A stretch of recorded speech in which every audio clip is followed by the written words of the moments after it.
بسم اللہ الرحمن الرحیم۔ میں امی کی بات سن کر حیران رہ گیا تھا۔ وہ میرے سامنے بیٹھی سجاد بھائی سے کہہ رہی تھیں کہ لڑکی والے مان گئے ہیں، بس میں ہفتہ 10 دن میں تمہاری بیوی بیاہ کر لے آؤں گی۔ یہ نہ ہو کہ خاندان میں سے کوئی تمہاری بیماری لڑکی والوں کو بتا دے تو مسئلہ ہو جائے گا۔ بھائی بہت خوش تھا، اس نے اٹھ کر امی کا ماتھا چوما اور بولا، مجھے آپ سے اسی تیزی کی امید تھی۔ امی مسکرا کر کہنے لگی، تم اس گھر کے کماؤ بیٹے ہو، تمہارے لیے تو کچھ نہ کچھ کرنا ہی تھا۔ تم کون سا فیصل کی طرح گھر میں پڑے مفت کی روٹیاں توڑتے رہتے ہو؟ امی نے آخری بات میری طرف دیکھ کر ہنس کر کہا تھا۔ ان کے لہجے میں کسی قسم کا کوئی طنز نہیں تھا۔ وہ اکثر میرے ساتھ ایسا مذاق کرتی رہتی تھی اور مجھ سے کہتی تھی کہ جلدی سے اپنی پڑھائی مکمل کر کے گھر کی ذمہ داری میں اپنے بھائی کا ہاتھ بٹاؤ۔ امی اور بھائی ہنس رہے تھے مگر میں مسکرا بھی نہ سکا تھا۔ جیسے ہی بھائی گھر سے باہر نکلا، میں جھٹ سے امی اپنی جگہ سے اٹھا اور امی کے پاس جا کر بیٹھ گیا تھا۔ میں بولا، امی آپ یہ کیا کہہ رہی ہیں؟ بھائی کی شادی؟ مگر کس سے؟ امی نے ایک تصویر اٹھا کر میرے سامنے لہرا دی تھی۔ وہ کہنے لگی، میں اپنے بیٹے کے لیے حور ڈھونڈ کر لائی ہوں۔ میں نے جب تصویر دیکھی تو دنگ رہ گیا تھا۔ وہ لڑکی سچ میں بہت خوبصورت تھی اور تھی بھی بہت کم عمر۔ اس کے چہرے پر دنیا جہاں کی معصومیت تھی۔ میں بولا، امی آپ کو علم ہے نا کہ بھائی تو پاگل ہیں اور ان کو پاگل بن کے دورے پڑتے ہیں۔ وہ ساری رات سو نہیں سکتے۔ ان کے کمرے سے رات بھر چیخنے کی آوازیں آتی رہتی ہیں۔ ان کی دیوانگی کبھی کبھار اس قدر بڑھ جاتی ہے کہ وہ خود کو بھی اذیت دینے سے باز نہیں رہتے۔ ایسے میں آپ کیسے ان کے لیے رشتہ ڈھونڈ کر لا سکتی ہیں؟ آپ کو کیا ہو گیا ہے؟ امی کے چہرے پر غم کے بادل چھا گئے تھے۔ وہ کہنے لگی، فیصل میں ہر چیز سے واقف ہوں، مگر تم یہ بھی تو سوچو نہ کہ میں نے اپنے بیٹے کے علاج میں کسی قسم کی کوئی کوتاہی نہیں کی، یہاں تک کہ میں نے اپنے سونے کے زیورات بھی بیچ دیے۔ نتیجہ کیا ملا؟ ڈاکٹرز نے کہہ دیا کہ سجاد کو عمر بھر دوائیاں کھانی پڑیں گی، اور اکثر ایسا بھی ہوا کرے گا کہ اس کی دیوانگی دوائیوں سے بھی کنٹرول نہیں ہوگی۔ سجاد کی بیماری ڈاکٹری علاج سے تو ٹھیک ہونے والی نہیں ہے۔ اس لیے میں نے اپنے بیٹے کے لیے ایک اور حل نکالا ہے۔ محلے کی ایک عورت بتا رہی تھی کہ جس مرد کی دیوانگی ختم نہ ہو رہی ہو، اس کے لیے بیوی لے آؤ، مرد 2 دنوں میں بالکل ٹھیک ہو جائے گا۔ اور تم یہ بھی تو دیکھو، سجاد اپنی بیوی کو بھوکا نہیں مرنے دے گا۔ وہ اپنا کماتا ہے، اور اگر وہ دیوانہ ہی ہوتا تو کام پر کیسے جاتا؟ اس کو کوئی اور ہی مسئلہ ہے جو اس کی بیوی دور کر دے گی۔ میں نے اپنا ماتھا پیٹ لیا تھا۔ میں بولا، امی آپ محلے کی گنوار عورتوں کی بات مت مانے، بھائی شادی کے بعد بھی ٹھیک ہونے والا نہیں ہے۔ آپ اس لڑکی کی تصویر تو دیکھیں، کتنی حسین ہے وہ، اس کے چہرے پر کس قدر معصومیت ہے۔ آپ اس کے ساتھ اس قدر ظلم مت کریں، اپنے پاگل بیٹے کے لیے اس کی زندگی تباہ مت کریں۔ میری بات سن کر امی کو غصہ آ گیا تھا۔ وہ کہنے لگی، فیصل تم اپنے بھائی پر ایک غیر لڑکی کو فوقیت دے رہے ہو، تمہارا دماغ تو خراب نہیں ہو گیا؟ تم ایسا کیسے کر سکتے ہو؟ مجھے تو لگ رہا ہے کہ تم خود اس لڑکی پر فدا ہو گئے ہو اور اس سے شادی کرنا چاہتے ہو۔ میں بولا، امی خدا کو مانے، کیسی باتیں کر رہی ہیں آپ؟ اچھا مجھے یہ بتائیں، اگر بھائی نے اس لڑکی کو کوئی نقصان پہنچا دیا یا خدا نہ خواستہ اس کی جان لے لی تو آپ کیا کریں گی؟ امی کہنے لگی، تو میں اپنے سجاد کے لیے دوسری لڑکی پہ لاؤں گی۔ امی کی بات سن کر مجھے اپنے کانوں پر یقین نہیں ہوا تھا۔ ان کو کیا ہو گیا تھا؟ وہ اتنے خود غرض کیسے ہو سکتی تھی؟ انہوں نے یہ کیسی بات کر دی تھی؟ خیر امی تو بھائی کی شادی کی تیاریوں میں مصروف ہو چکی تھی، جبکہ میں اپنی ہونے والی بھابھی کے مستقبل کو سوچ سوچ کر پریشان ہوتے رہتا تھا۔ پھر وہ دن بھی آ گیا جس دن بارات جانا تھی۔ امی سے بات کرنے کا تو کوئی فائدہ ہی نہیں ہوا تھا، وہ تو اپنی ٹھان کر بیٹھی ہوئی تھی۔ اس لیے میں نے سوچا بھائی کو کہتا ہوں، شاید انہیں میری بات کی باریکی سمجھ آ جائے۔ میں بھائی کا ہاتھ پکڑ کر انہیں چھت پر لے گیا تھا۔ بھائی کہنے لگا، کیا بات ہے فیصل، کوئی ضروری بات ہے کیا؟ میں نے بھائی کا ہاتھ پکڑ لیا اور بولا، بھائی آپ نے میری بات تحمل سے سننی ہے۔ مجھے یہ بتائیں، آپ کو لگتا ہے کہ آپ شادی کے قابل ہیں؟ میری بات سن کر میرے بھائی کے ماتھے پر بل ابھرے تھے۔ وہ کہنے لگا، کیوں؟ تم مجھ سے یہ سوال کیوں پوچھ رہے ہو؟ تمہیں میں نامرد لگتا ہوں؟ میں نے نفی میں سر ہلایا اور بولا، نہیں ایسی کوئی بات نہیں ہے بھائی، دراصل میں چاہتا تھا کہ پہلے آپ کا علاج ہو جاتا، آپ مکمل طور پر صحت یاب ہو جاتے تو آپ کی شادی ہو جاتی۔ بھائی کہنے لگا، فیصل آج میری شادی کا دن ہے، میں بہت خوش ہوں، اس لیے میں تمہیں معاف کر رہا ہوں، مگر دھیان رکھنا کہ آج کے بعد میرے سامنے ایسی کوئی بات مت کرنا، یہ نہ ہو کہ میں لحاظ مربت بھول جاؤں۔ میں بھائی کا غصہ دیکھ کر چپ کر گیا تھا۔ رسم ہنا تھی، اس لیے مجھے اپنے بھائی کی بارات کے ساتھ جانا پڑا تھا۔ ویسے تو میرا دل ہی نہیں کر رہا تھا کہ میں کسی کی زندگی خراب کرنے کا حصہ بنوں۔ ہم برات لے کر گئے تو ہمارا بڑا پرجوش استقبال ہوا تھا، اور پھر محض 2 گھنٹے میں ہی ہم موم کی گڑیا کو بیاہ کر لے آئے تھے۔ میری بھابھی بہت نازک تھی، کمزور سی لڑکی تھی، وہ اسٹیج پر بیٹھ کر شرما رہی تھی، جبکہ میں تو یہی سوچ سوچ کر پریشان ہو رہا تھا کہ میری بھابھی بھائی کا ایک تھپڑ بھی برداشت نہیں کر پائے گی۔ بھابھی کو ان کے کمرے میں بٹھا دیا گیا تھا، بھائی بھی اپنے کمرے میں چلے گئے، تو میں امی کے پاس جا کر بیٹھ گیا تھا اور بولا، امی اگر بھائی پر ہیجان طاری ہو گیا تو بھابھی کو ان کے کمرے سے لے آئیے گا، کیونکہ صبح ولیمہ ہے، بھابھی تو سب کو بتا دے گی کہ میرا شوہر دیوانہ ہے۔ امی نے سر ہلا دیا اور بولی، تو فکر نہ کر، میں دیکھ لوں گی۔ امی کی بات سن کر میں ان کے کمرے سے باہر آ گیا تھا۔ میں اپنے کمرے میں گیا تاکہ تھوڑا سا سو سکوں، مگر نیند نہیں آئی تو باہر صحن میں آ گیا تھا۔ میں واک کرنے لگا تھا، میں اس انتظار میں تھا کہ اگر بھائی کے چیخنے چلانے کی آواز آئے گی تو میں بھائی کی جان خلاصی کروا دوں گا۔ ساری رات یوں ہی گزر گئی تھی۔ بھائی کے کمرے میں بڑا سکون سا تھا، اس لیے میں نے اللہ کا شکر ادا کر کے اپنے کمرے میں آ گیا تھا۔ یہ بات میرے اور اللہ کے درمیان تھی کہ میں ساری رات بھائی کے کمرے کا پہرا دیتا رہا تھا۔ اگر میں کسی اور کو کچھ بتاتا تو لوگ 100 باتیں کرتے میرے بارے میں، مگر مجھے کسی کی کوئی پرواہ ہی نہیں تھی۔ میں تو شروع سے ہی لوگوں کی مدد کرنے کا عادی تھا، اپنی گلی محلے میں بڑی میری نیک نامی تھی۔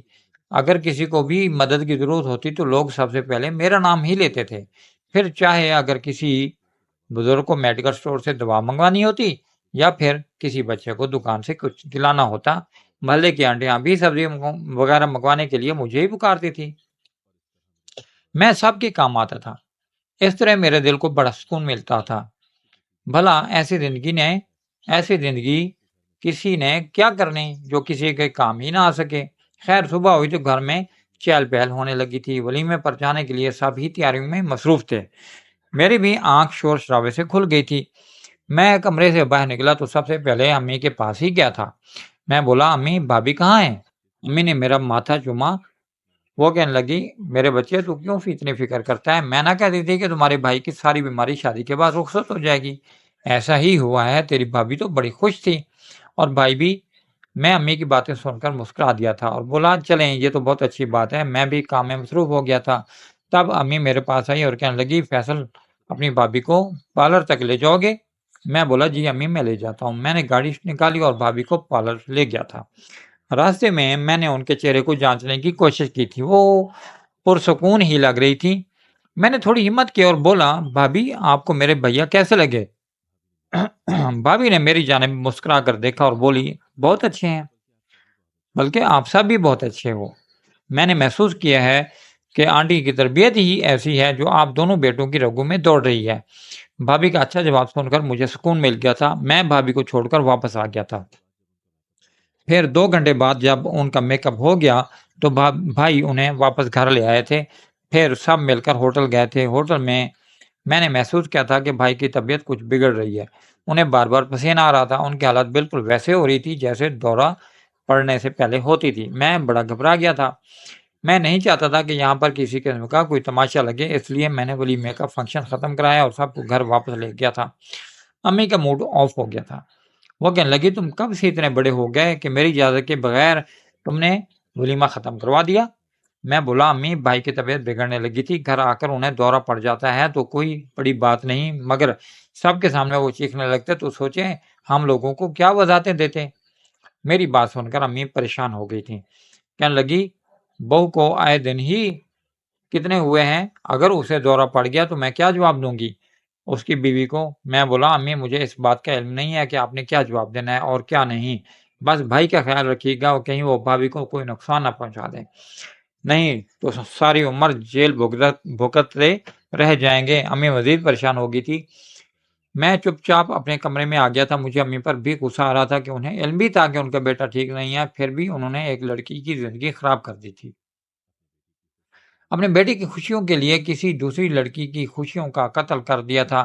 میں نے اپنا لباس تبدیل کیا اور کمرے میں کھڑکی کے پاس بیٹھ گیا تھا، مگر پھر بھی سکون نہ آیا تو میں اپنے کمرے سے باہر نکل کر ٹہلنے لگا تھا۔ مجھے بھابھی کو ہر حال میں بھائی سے بچانا تھا۔ بھائی پر جب ہیجان طاری ہوتا تھا تو پھر وہ کسی کو بھی نہیں دیکھتے تھے، ایک بار تو انہوں نے امی کے منہ پر بھی تھپڑ مار دیا تھا۔ بھائی کا اس میں قصور بھی کوئی نہیں تھا، کیونکہ وہ تو خود اس لمحے عقل سے پیدل تھے۔ خیر، ساری رات یوں ہی گزر گئی تھی، مگر بھائی کے کمرے سے کوئی مار پیٹ کی آواز نہیں آئی تھی، بلکہ ان دونوں کی گفتگو میں سن رہا تھا۔ مجھے بہت ہلکی آواز میں سرگوشیاں آ رہی تھیں جن کو سمجھ نہیں پا رہا تھا۔ مجھے اوکے کا سگنل مل گیا تھا تو میں واپس کمرے میں آ گیا تھا۔ صبح جب میں ناشتہ کرنے کچن میں گیا تو امی نے مجھے کان سے پکڑ لیا تھا۔ وہ کہنے لگی، تم نے مجھ سے کہا تھا کہ بھائی کو دورہ پڑنے والا ہے، اس لیے میں نے ولیمہ ختم کروا دیا۔ اب تم بتاؤ مجھے کہ کون سا دورہ پڑا ہے اسے۔ امی بے تحاشا غصے میں لگ رہی تھی۔ ان کا غصہ کم کرنے کے لیے میں بولا، امی لگتا ہے آپ کی بات سچ ثابت ہو گئی ہے، بھائی اب ٹھیک ہو گئے ہیں، جب سے دلہن ان کی زندگی میں آئی ہے وہ بالکل تندرست ہو گئے ہیں۔ یہ بات سن کر امی کے چہرے پر مسکراہٹ پھیل گئی تھی۔ وہ کہنے لگی، فیصل اب دیکھنا ہمارے گھر میں خوشیوں کا دورہ ہوگا، تم اپنی پڑھائی سے فارغ ہو جاؤ گے تو میں تمہارے لیے بھی اچھی سی دلہن ڈھونڈ کر لے آؤں گی۔ میں مسکرا دیا تھا۔ اب مجھے بھی بھائی کی طرف سے اطمینان ہو گیا تھا، ان کی ذات میں بڑا ٹھہراؤ ہو گیا تھا۔ مجھے لگا تھا کہ اب سب کچھ سیٹ ہو گیا ہے، مگر محض 4 دنوں کے بعد ہی ایک رات بھابھی میرے کمرے میں داخل ہو گئی تھی۔ انہوں نے مجھے جھنجھوڑ کر اٹھا ڈالا تھا کہ میں ہڑبڑا کر اٹھ بیٹھا تھا۔ بھابھی کو اپنے روبرو دیکھ کر میں پریشان ہو گیا تھا۔ گھڑی پر وقت دیکھا تو رات کے 2 بج رہے تھے۔ میں بولا، بھابھی کیا بات ہے آپ اچانک یہاں؟ تو وہ پھوٹ پھوٹ کر رونے لگی اور بولی، خدا را مجھے اپنے بھائی سے بچا لو، اس پر دورہ پڑا ہوا ہے، مجھے بہت ڈر لگ رہا ہے۔ میں اس کی بات سن کر پریشان ہو گیا تھا۔ میں بولا، بھابھی آپ فکر نہ کریں، میں ابھی امی کو بلا کر لاتا ہوں، آپ ان کے سامنے یہ بات کریں۔ لیکن بھابھی نے میرا ہاتھ پکڑ لیا اور کہنے لگی کہ نہیں نہیں، تم کسی کو مت بلاؤ، بس آج رات مجھے اپنے کمرے میں ٹھہرنے دو۔ میں بولا، بھابھی یہ ممکن نہیں ہے، آپ میرے کمرے میں نہیں رہ سکتی۔ ہم دونوں ابھی اونچی اونچی آواز میں بھی بول رہے تھے کہ اچانک میرے کمرے کا دروازہ کھلا اور امی کمرے میں آ گئی تھی۔ بھابھی نے جب امی کو دیکھا تو وہ پھوٹ پھوٹ کر رونے لگی اور امی کے گلے لگ گئی، کہنے لگی، آنٹی اس نے میرے ساتھ زیادتی کی ہے، میں تو بس اس کو اتنا کہنے آئی تھی کہ تمہارے بھائی کی طبیعت ٹھیک نہیں لگ رہی، مگر اس نے تو میرا ہاتھ پکڑ لیا۔ میں نے اس کی منتیں کی کہ مجھے جانے دو، مگر اس نے میری ایک نہیں سنی۔ یہ سب سن کر تو میرا دماغ پھک سے اڑ گیا تھا۔ میں بولا، بھابھی آپ یہ کیسی باتیں کر رہی ہیں، اور خدا کا خوف کریں، میں تو آپ کے بارے میں ایسا سوچ بھی نہیں سکتا تھا۔ لیکن بھابھی نے اپنی بات پر زور دیا اور کہا کہ اس نے میرے ساتھ ایسا کیا ہے، اب تک تو ہمارے شور کے باعث جو چند مہمان ہمارے گھر میں رہ گئے تھے اپنے کمروں سے نکل کر میرے کمرے میں ہی آ گئے تھے، میری ذات کا تماشا بن چکا تھا۔ اور بھابھی اس کا ضروری تھی کہ سب نے ان کی ہی بات پر یقین کیا اور میری بات کسی نے نہ مانی۔ امی نے میرے منہ پر زور سے تھپڑ مارا تھا اور کہنے لگی، جب سے تم نے اپنی بھابھی کی تصویر دیکھی ہے تم اس کے لیے پاگل ہی ہوئے جا رہے تھے۔ میں نے تم سے کہا بھی تھا کہ تم پڑھ لکھ لو، تمہارے لیے بھی بیوی لے آؤں گی میں، لیکن تم جانوروں سے بھی بدتر نکلے جو اپنی بھابھی پر نظر رکھ کر بیٹھے ہوئے تھے۔ میں بولا، امی ایسی کوئی بات نہیں ہے، بھابھی جھوٹ کہہ رہی ہے، میں نے ایسا کچھ بھی نہیں کیا۔ میری بات پر کسی نے بھی یقین نہیں کیا تھا۔ امی کہنے لگی، مجھے یہ بتاؤ، آج تک کسی عورت نے اس طرح کی جھوٹی بات کی ہے؟ ظاہر ہے تم نے کچھ کیا ہے تو اس نے کہا ہے نا، نہیں تو اس بیچاری کو کیا شوق پڑا تھا کہ اپنی عزت کا تماشا بناتی۔ امی نے مجھے گھر سے نکال دیا تھا، اب میں سڑک پر آ گیا تھا۔ میں نے تو کبھی خواب میں بھی نہیں سوچا تھا کہ مجھے اس طرح سے میرے ہی گھر سے نکال دیا جائے گا۔ میرے فائنل ایگزامز ہونے والے تھے اور ان پیپروں کے بعد مجھے ابھی بہت اچھی نوکری ملنے والی تھی، لیکن امی نے مجھے بے عزت کر کے گھر سے نکال دیا تو میرا مستقبل ہی تاریک ہو گیا تھا، کیونکہ میرا شناختی کارڈ، میرے رول نمبر سلپ اور دیگر ضروری چیزیں جو پیپر دینے کے لیے ضروری ہوتی ہیں وہ گھر میں ہی پڑی تھیں۔ میں اپنے ایک دوست کے گھر چلا گیا تھا۔ میں نے آنٹی کو ساری صورتحال بتائی تو وہ کہنے لگی کہ تم فکر نہ کرو، میں تمہارے گھر سے جا کر تمہارے لیے چیزیں لے آؤں گی۔ میں نے نفی میں سر ہلا دیا تھا۔ میں بولا، آپ میرے گھر مت جائیے گا، میں نے اب مستقبل بنا کر کرنا بھی کیا ہے، مجھ پر اتنا گھنونا الزام لگ گیا ہے۔ اور سب سے دکھ کی تکلیف کی بات تو یہ ہے کہ میری ماں نے اس پر یقین بھی کر لیا۔ مجھے اپنا مستقبل نہیں چاہیے، اب میں ایسے ہی اندھیروں میں زندگی گزار دوں گی۔ آنٹی نے مجھے سمجھانے کی بہت کوشش کی تھی، مگر میں نے ان کی ایک بات نہ سنی۔ آخر یہ ہوا کیا ہے کہ میرے ایگزامز گزر گئے تھے میں اب ہر وقت غصے میں رہتا تھا اور چڑچڑا ہو گیا تھا۔ میں نے کیا سوچا تھا اور کیا ہو گیا تھا؟ میں تو ابھی بہت ہی اچھی نوکری کی تلاش میں تھا۔ مجھے لگا تھا کہ میرے پیپر ہو جائیں گے تو مجھے زبردست قسم کی نوکری مل جائے گی، لیکن میرے سپنے تباہ ہو گئے تھے۔ میں یہ سوچ سوچ کر حیران ہوتا رہتا تھا کہ آخر بھابھی نے میرے ساتھ کس قسم کی دشمنی نبھائی ہے۔ اس کو کیا ہو گیا تھا؟ اس نے میرے بارے میں اتنا بڑا جھوٹ آخر کیسے بول دیا؟ اس کے دماغ میں آخر ایسا کیا سمایا تھا کہ اس نے اپنے خیر خواہ پر ہی الزام لگا دیا تھا؟ خیر اب تو جو ہونا تھا وہ ہو گیا تھا۔ میں برا نہیں تھا، لیکن مجھے برا بنا دیا گیا تھا، اس لیے میں نے سوچا تھا کہ میں اپنی بھابھی سے بدلہ لے کر رہوں گا۔ اس بدلے کے لیے میں نے مکمل تیاری کر لی تھی۔ میں نے سوچ لیا تھا کہ میں رات کے پچھلے پہر بھابھی کے کمرے میں جاؤں گا اور پھر بھائی کو ان کی اصلیت کے بارے میں بتاؤں گا اور ان سے کہوں گا کہ دیکھ لیں آپ کی بیوی نے میرے ساتھ یہ سب کیا ہے۔ بھائی یقیناً میری بات پر یقین کر لیتے اور اپنی بیوی کو سخت سزا دیتے۔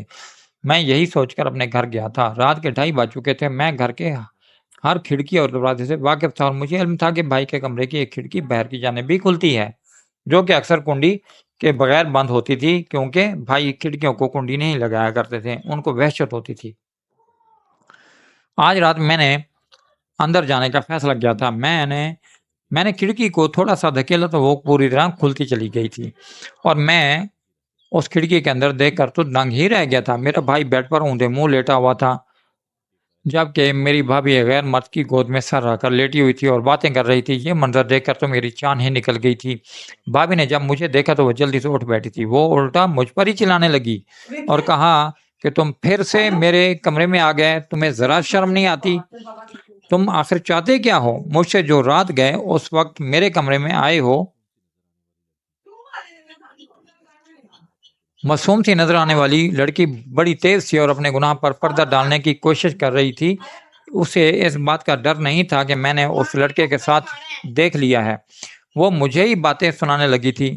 اس سے پہلے کہ وہ لڑکا کمرے سے بھاگ جاتا میں نے اس کو گردن سے دبوچ لیا تھا۔ میں نے جلدی سے امی کے نمبر پر فون کیا تھا۔ میری کال دوسری ہی بیل پر اٹینڈ کر لی گئی تھی۔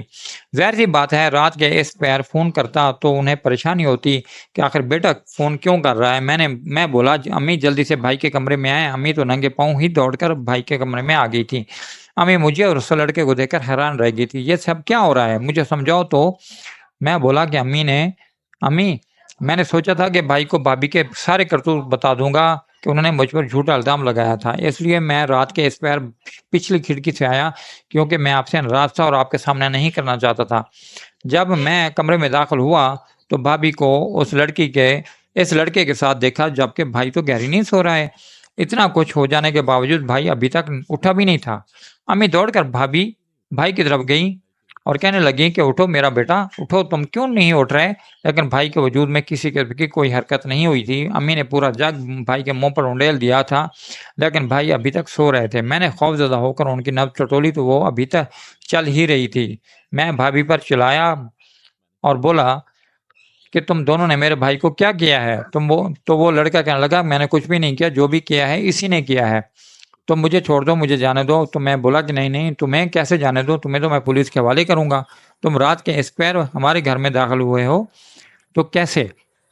تو لڑکا جھٹ سے کہنے لگا کہ میں اپنی مرضی سے نہیں آیا، آپ کی بھابھی میرے پیچھے پڑی ہوئی تھی۔ دن میں کئی بار مجھے کال کرتی تھی کہ آج رات تم نے لازمی گھر آنا ہے، میں اپنے شوہر کو نیند کی دوا دے دوں گی، اسی نے بلایا ہے مجھے، سارا قصور اسی کا ہے، مجھے پولیس کے حوالے مت کیجیے گا۔ یہ سب باتیں سن کر تو میں حیران رہ گیا تھا، جبکہ وہ مجھے چکمہ دے گیا تھا۔ اس نے اچانک سے میرا ہاتھ جھٹکا تھا، میں سنبھل بھی نہیں پایا تھا اور پھر وہ لڑکا کھڑکی راستے سے ہی بھاگ کر باہر نکل گیا تھا۔ پہلے میں نے بھی اس کے پیچھے بھاگنے کی کوشش کی تو امی نے آگے بڑھ کر میرا ہاتھ پکڑ لیا تھا۔ امی کہنے لگی کہ لڑکے کا کوئی قصور نہیں ہے، قصوروار تمہاری یہ بھابھی ہے جو لڑکے کو کمرے میں بلاتی تھی۔ اس کو جگاؤ تاکہ یہ اپنی بیوی سے تفتیش کرے سب کچھ کہ یہاں کیا ہو رہا ہے۔ اتنی دیر میں میرا بھائی بھی اٹھ بیٹھا تھا۔ میں بولا بھائی آپ اتنی گہری نیند کیوں سو رہے تھے؟ بھائی مجھے اور امی کو اپنے کمرے میں دیکھ کر پریشان ہو گیا تھا۔ وہ کہنے لگا کیا ہوا ہے؟ آپ لوگ یہاں پر کیا کر رہے ہیں؟ تو امی کہنے لگی تیرے بھائی فیصل نے تیری بیوی کو اپنے یار کے ساتھ پکڑا ہے، اسے پوچھو کہ کیا کھچڑی پک رہی تھی۔ بھائی کے چہرے پر غصہ در آیا تھا۔ وہ اٹھ کر کھڑے ہو گئے تھے اور انہوں نے بھی بھابھی کو بالوں سے پکڑ لیا تھا اور بولے مجھے بتاؤ کہ میرے کمرے میں کیا ہو رہا تھا۔ بھابھی پھوٹ کر رونے لگی تھی۔ وہ کہنے لگی میں غریب گھرانے سے تعلق رکھتی ہوں، میں جس لڑکے سے محبت کرتی تھی وہ بھی ہماری ہی گلی کا تھا۔ میں نے اسے بڑی بار کہا کہ میرا رشتہ لے آؤ، تو وہ کہتا تھا کہ میری امی رشتہ لانے پر رضامند نہیں ہوتی کیونکہ میں کام کاج نہیں کرتا اور میں بے روزگار ہوں۔ ایسے میں میرا رشتہ آپ کے گھر سے آ گیا تھا۔ امی نے مجھے بتایا تھا کہ سجاد ایک اچھے کھاتے پیتے گھرانے سے تعلق رکھتا ہے اور پھر ان کے گھر میں کسی چیز کی کمی بھی نہیں ہے۔ یہی بات میں نے اپنے پیارے اویس کو بتائی تو وہ کہنے لگا کہ تم اس سے شادی کر لو کیونکہ مجھے تو ابھی سیٹل ہونے میں بہت عرصہ لگ جائے گا۔ مجھے علم ہے کہ تمہارے والدین تمہیں زیادہ عرصہ گھر میں نہیں بٹھائیں گے، اس لیے تم سجاد کے ساتھ شادی کرو اور پھر ہم شادی کے بعد بھی ملتے رہا کریں گے۔ تمہارا خرچہ پانی تمہارا شوہر اٹھائے گا اور اس کے پیسوں پر تم عیش کرو گی، جبکہ محبت تو تم میری ہی رہو گی۔ میں تم سے ملنے آتا رہوں گا۔ مجھے اویس کا یہ پلان بہت اچھا لگا تھا اور پھر بعد میں مجھے یہ بھی پتہ چل گیا تھا کہ میرے ہونے والے شوہر کو دورے پڑتے ہیں اور وہ دیوانہ ہے، تو میں نے سوچا کہ ایک دیوانہ میرا کیا بگاڑ لے گا، میں شادی کر کے اپنے مزے کرتی رہوں گی اور پھر میں اپنے دوست کو گھر پہ بلا لیا کروں گی۔ مجھے اویس نے ہی نیند کی گولیاں لا کر دی تھی۔ پھر وہ کہنے لگا کہ ہر رات ایک گولی اپنے شوہر کو پانی میں گھول کے پلا دینا تاکہ وہ سو جائے گا تو میں تمہارے پاس آ جایا کروں گا۔ میں نے کہا ٹھیک ہے، میں نے ایسا ہی کیا۔ میں شادی کی پہلی رات سے لے کر اب تک اپنے شوہر کو نیند کی گولیاں دیتی رہی۔ پہلی چند راتیں میں اپنے شوہر کو گولی دیتی تو وہ آرام سے سو جاتا، لیکن پھر بھی اویس کو میں گھر پر بلا نہ پاتی تھی کیونکہ فیصل تو پوری رات گھر میں پھرتا رہتا تھا۔ میرے کمرے کے دروازے کے سامنے تم چہل قدمی کرتے رہتے تھے۔ تمہاری وجہ سے میرا اویس مجھ سے دور تھا، اس لیے میں نے سوچا کہ سب سے پہلے تمہیں گھر سے نکالنا ہوگا۔ اس لیے میں نے ایک پلان سوچا تھا۔ میں رات کو تمہارے کمرے میں آ گئی اور الزام لگا دیا کہ تم پر کہ تم نے میرے ساتھ زیادتی کی ہے۔ میں تمہیں تمہارے گھر سے نکلوانے میں کامیاب ہو چکی تھی۔ امی تو تم لوگوں کی بوڑھی ہے، وہ میرا کیا بگاڑ لیتی، اس لیے رات کو میں سجاد کو نیند کی گولیاں دے دیتی تو وہ سو جاتے تو میں بھی اب اویس کو بلا لیتی۔ یہ سب باتیں سن کر تو میں دنگ رہ گیا تھا، جبکہ بھائی بھی پریشان تھے۔ وہ کہنے لگا جب سے میری شادی ہوئی ہے میں ہر رات بہت جلدی سونے لگا تھا، مجھے تو علم بھی نہیں تھا کہ میری نیند کے پیچھے گولیاں ہیں۔ ہر صبح میری بیوی اٹھ کر مجھ سے کہتی تھی کہ آپ تو پوری رات سوئے رہتے ہو۔ میں نے تو کبھی سوچا بھی نہیں تھا کہ میری شادی ایک ایسے مرد سے ہوگی جس کی نیند ہی پوری نہیں ہوگی۔ مجھے تو آپ کی ضرورت ہے۔ میری بیوی ایسی باتیں کرتی تو میں اس سے دب جاتا تھا اور میں ہر وقت اس کے آگے پیچھے رہتا تھا کہ یہ میری کمزوری کسی اور کو نہ بتا دے۔ اب پتہ چلا کہ یہ سب اسی کا کیا طرح ہے۔ میرے بھائی نے کھڑے کھڑے ہی بھابھی کو طلاق دے دی تھی، جبکہ امی نے مجھ سے معافی مانگ لی تھی کہ میں نے پرائی لڑکی پر بھروسہ کیا اور اپنی سگی اولاد پر بھروسہ نہ کر سکی۔ میں نے امی کو معاف کر دیا تھا اور امی نے مجھ سے کہا کہ تم دوبارہ گھر آ جاؤ، تو میں گھر میں رہنے لگا تھا۔